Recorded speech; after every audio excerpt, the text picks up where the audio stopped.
I want you to close your eyes for a moment and take yourself back to the 4th grade. You're sitting in class and you look out the window and the sky is blue and the sun is shining and all you want to do is go outside to recess. Okay, you can open now. I don't know about you, but I sure do miss the days of recess.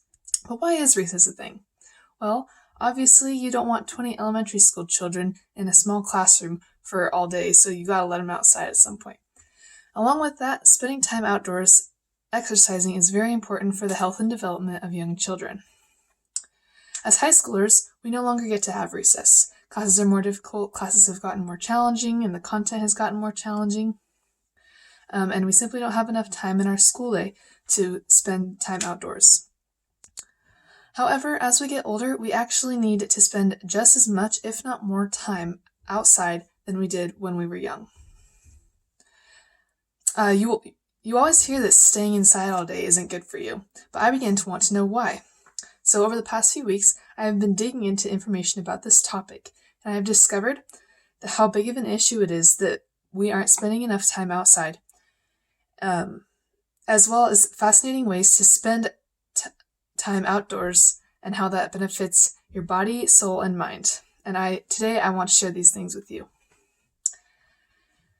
For the benefit of all individuals and society as a whole, people need to spend more time outdoors. So today I'm going to cover why we aren't spending enough time outdoors and why this needs to change, what ways that we can get ourselves and others to spend more time outdoors and enjoy ourselves at the same time, and how your lives and society as a whole could improve if we follow through with this. I'd like to begin with a somewhat shocking statistic from an article called A Prescription for Better Health from the Harvard Health Letter. It states that today, the average American spends 90% of their life indoors, and as we get older, we become even more inclined not to venture out. Obviously, much of our lives revolve around being inside, but hearing that we spend that much time indoors really shocks me.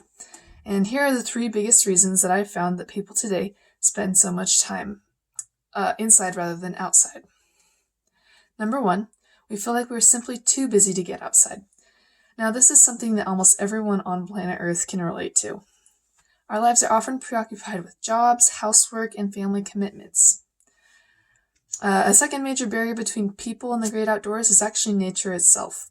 Things like bad weather and mosquitoes and things scare people away from wanting to go outside. And Harvard Health explains that when we do go outside, there's a gauntlet of precautions. Slather on sunscreen, take it easy, or head indoors. If the air quality is bad, watch out for ticks, mosquitoes, and other creatures that might bite. It's all very well-meaning, but it also reinforces indoor ways. The final drawback is that many people live in areas that make it difficult to be outside. Luckily, you and I are fortunate enough to live in North Idaho, where there's lots of outdoor opportunities and ways that we can get into nature. However, the majority of the population lives in big cities. This is a problem because in their cases, peaceful walks outside might seem like an impossibility due to poor air quality or the amount of traffic or pedestrians, and it may take hours to drive to the nearest recreational area. Although these are definitely pretty understandable reasons for less outdoor time, they still don't change the fact that we need to be spending more time outdoors, and here's why. The article Take It Outside by Lee Stringer reminds us that for most of human history, we spent our days outdoors. We hunted, gathered, scavenged, and farmed in the open air. But around 300 years ago, which is only a tiny blip in our human timeline, we started spending days working inside, specifically in factories. This is fascinating perspective to take on the issue. It reminds us that all this time that we now spend indoors was something that was not originally part of our biology. So being inside all the time goes against the ways that humans were originally programmed.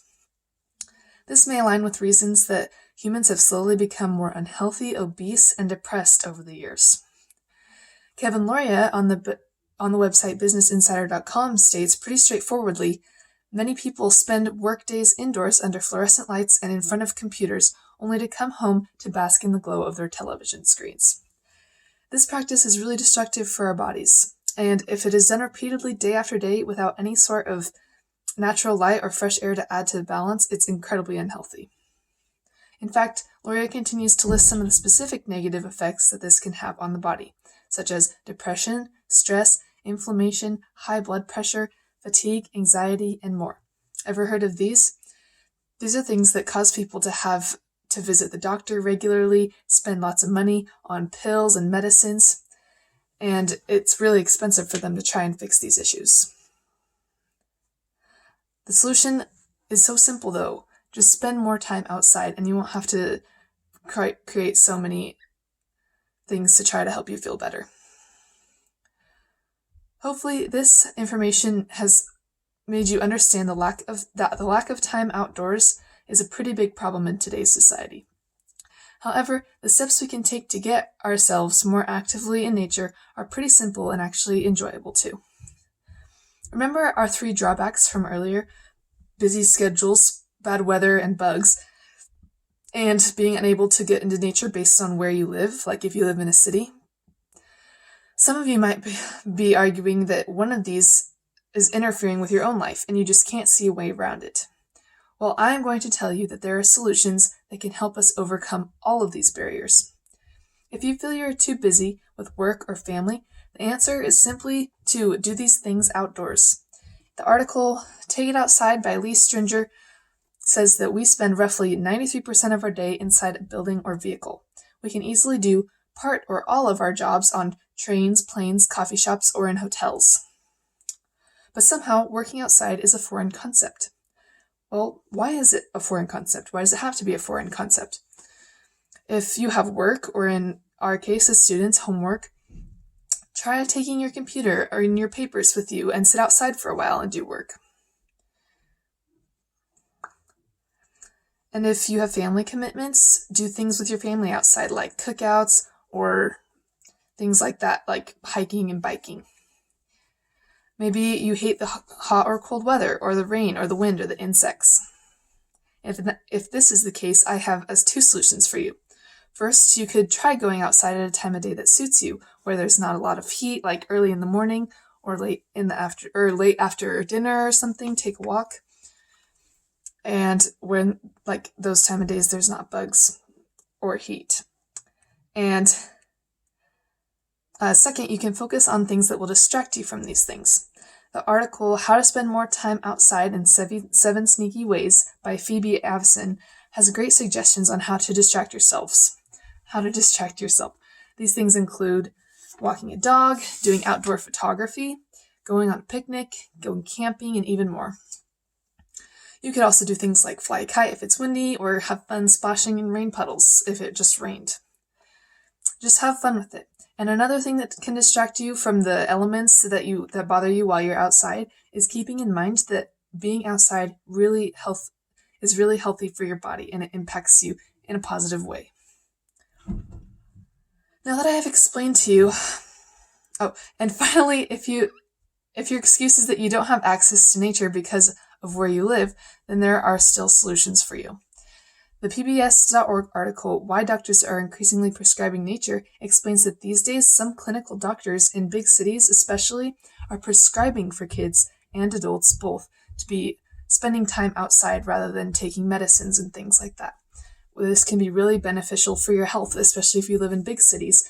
They can prescribe for you to take trips, to go to a nature preserve and things like that. And if you do live in a big city and you struggle with this, then it's a good idea to maybe talk to your doctor and see if they can involve you in something like this.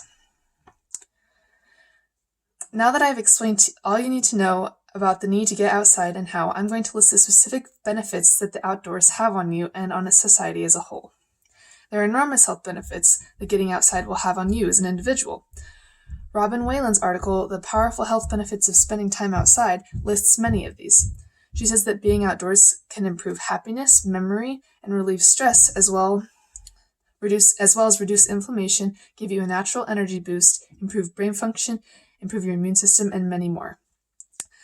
If people spend even a small amount of time outside every day, Scientific research shows that these things can happen, and when these things happen to us individually, they can positively impact us as a society and maybe be able to cause depression and obesity rates to go down. Hopefully you've taken all this into consideration as it is very beneficial information to everyone. And now it's time to wrap up. If we as a nation and as a world take the time to spend more time outdoors, it will greatly benefit your health individually as well as society as a whole. Today I told you why people don't spend enough time outdoors and why this is a problem, the ways we can solve this problem, and how spending time outside can improve our lives because of the health benefits that it gives us. But it's easy to talk about these changes, but it's more difficult to actually see them happen. The hard part is actually to act upon it, but actually it's very simple. At this point in time, our world is in the midst of a pandemic with COVID and everything. People are at home more than they normally are. This gives us time to do things that we normally don't make time for, and this should include our time spent outside. I urge all of you listening to take at least 15 minutes a day for the next few days and see if that helps boost your mood or make you feel less depressed or make you feel healthier. And if it does, please share this information with other people that you know. You could be the start to something great and healthy for our society today. Thank you.